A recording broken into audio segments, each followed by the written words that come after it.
지난해 최상목 대통령 권한대행은 국회가 선출한 헌법재판관 후보자 3명 중 2명을 임명하고 마은혁 후보자의 경우 여야 합의 후 임명하겠다며 보류했어요. 이에 국회 측은 최 대행이 헌법상의 임명 의무를 이행하지 않았다고 주장했고, 최 대행 측은 임명을 거부한 것이 아니라 보류한 것이기에 문제가 되지 않는다고 주장했죠.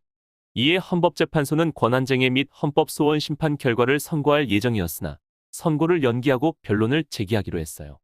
오늘은 권한쟁의 심판에 대해 알아봐요. 헌법재판소는 헌법과 관련한 재판을 전담하는 최고법원이에요.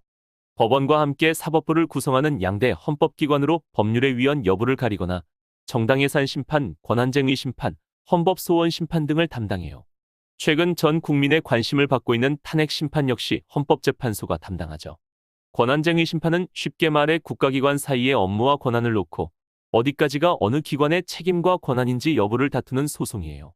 권한쟁의 심판은 중앙정부와 지방자치단체 사이에서 자주 발생하죠.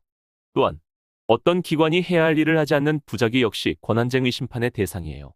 부작위에 대한 권한쟁의 심판이 흔하진 않지만 이번 마은혁 후보자에 대한 임명 보류가 그 사례예요.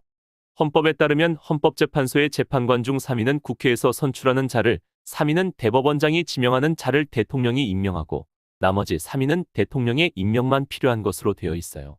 관례적으로 국회가 선출하는 헌법재판관은 여당에서 1명, 야당에서 1명을 추천하고 나머지 1명은 여야가 합의를 해왔죠.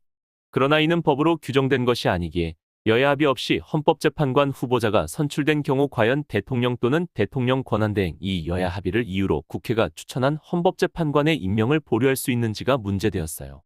이에 국회 측은 국회가 재판관으로 선출한 사람에 대한 대통령의 임명권은 형식적인 것에 불과하므로 대통령은 임명을 거부할 수 없다는 입장을 밝혔어요. 반면 최 대행 측은 여야 간의 정치적 합의가 필수적이라고 주장하죠. 또한 대통령의 재판관 임명권은 형식적인 것이 아니기에 반드시 국회가 재판관으로 선출한 사람을 재판관으로 임명할 필요는 없다고 주장하고 있어요.